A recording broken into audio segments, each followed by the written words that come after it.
जिसको अप्रामाण्य कहते हैं, मतलब अप्रमाण जिसको कहते हैं, जिसके साथ शोभन चैतसिक जुड़े होते हैं, वो शोभन चैतसिक मतलब प्रज्ञा इंद्रिय के साथ निर्मित होते हैं और जुड़े रहते हैं। इसलिए प्रज्ञा इंद्रिय, जिसको प्रत्यन इंद्रिय कहते हैं, इसे ठीक से समझना बहुत जरूरी है।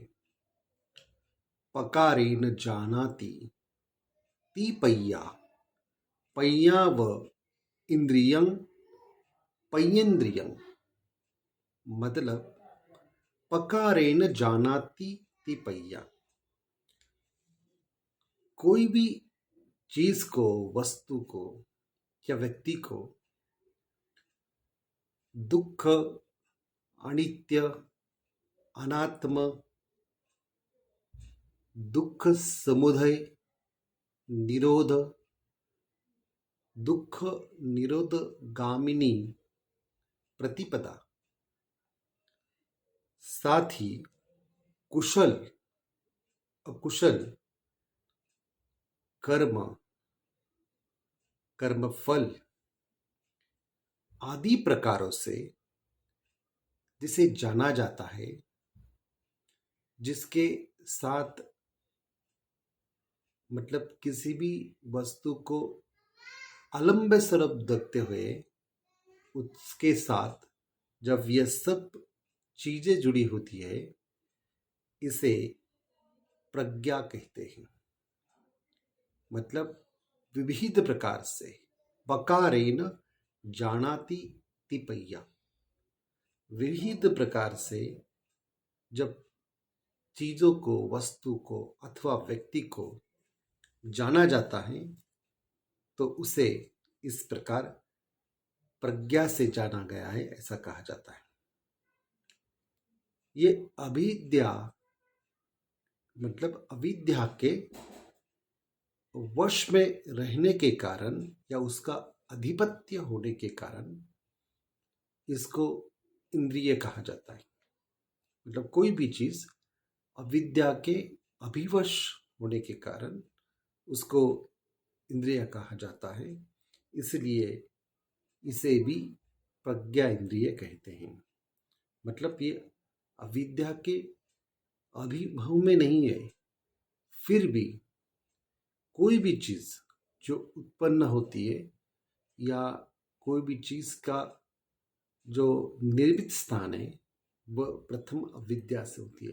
लेकिन प्रज्ञा भाव जैसे जागृत होता है, चीजों को यथावत जैसे देखने की प्रक्रिया उसमें होती है, तभी ये प्रज्ञा इंद्रिय कार्य करता है। इस प्रकार जानने से उसको अमोह, ज्ञान एवं प्रज्ञा आदि नामों से भी जाना जाता है। इसका जो लक्षण है, लक्षण ये है कि प्रतिवेद करना। प्रतिवेद मतलब धम्मों को यथाभूत स्वरूप से जानना या अवबोध करना, प्रज्ञा ही इसका लक्षण है। मतलब जैसे भी आप जानेंगे तो उससे उत्पन्न चीज प्रज्ञा ही होगी। विषयों का अवभास करना इसका कृत्य है। मतलब विषयों का अवभास करना, विषयों को ठीक प्रकार से जानते समय उस विषयों के मूल स्वरूप को जानना, यह इसका कृत्य है। प्रज्ञा उस अंधकार के लिए प्रकाश के भांति है जिस अंधकार से मन अविद्या से ग्रस्त रहता है। मतलब अविद्या ही अंधकार है और प्रज्ञा ही प्रकाश है। ये अलुम्बनों में सम्मोहन के रूप में विपश्यना ध्यान करने वाले साधक के ज्ञान से अभिभूत होता है। मतलब ये किस प्रकार है, ये किसी भी अलंबन में असम्मोहित होता है।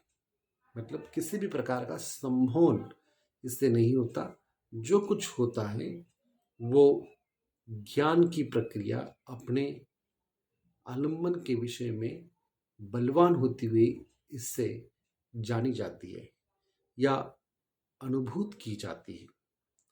इसलिए इसको योनि शो मनसिकार, इसका आसन्न कारण है इसे कहते हैं।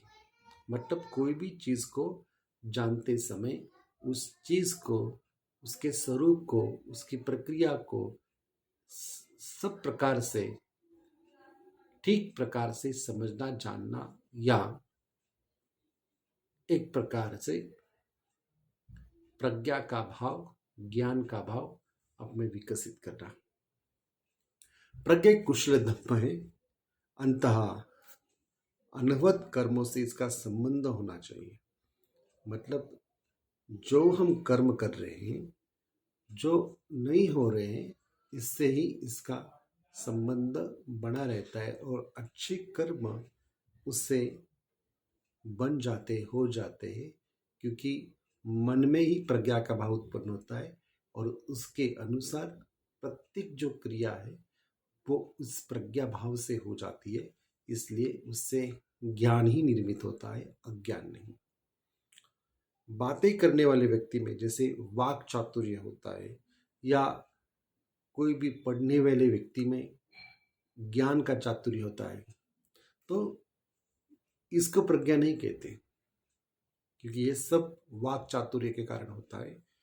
वह अकुशल होने के कारण प्रज्ञा नहीं है, बल्कि प्रतिरूपिका प्रज्ञा, मतलब प्रज्ञा के भांति दिखाई देता है। मतलब खूब किताबों पढ़ने वाला व्यक्ति, खूब जानकारी रखने वाला व्यक्ति, जैसे उसमें ज्ञान है, प्रज्ञा है, ऐसे हमें प्रतिभासित होता है, लेकिन उनमें वो प्रज्ञा नहीं रहती। जानकारी उनके पास रहती है, लेकिन प्रज्ञा उसमें नहीं रहती, क्योंकि चीज़ों को वो यथावत स्वरूप, दुख, अनित्य, अनात्म या चार आर्य सत्यों से वो जानता नहीं। इसलिए उसकी प्रज्ञा असली प्रज्ञा नहीं होती, बल्कि एक प्रतीकात्मक, जैसे कि प्रतिरूपिका, मतलब प्रज्ञा के भांति दिखाई देती है, लेकिन प्रज्ञा नहीं होती।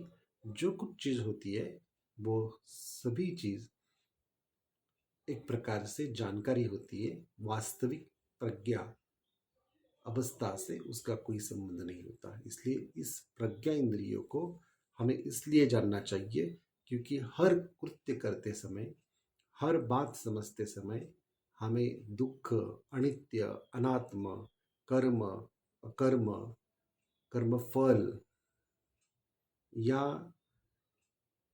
दुख, समुदय, निरोध मार्ग, इसको हमें ठीक प्रकार से जानना चाहिए।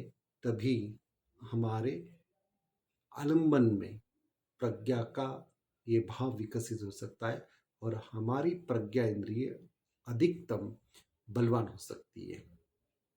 तो इसे ठीक प्रकार से जाने और अपनी साधना के अनुसार इसको अपने जीवन में विकसित करने का प्रयास करें। धन्यवाद।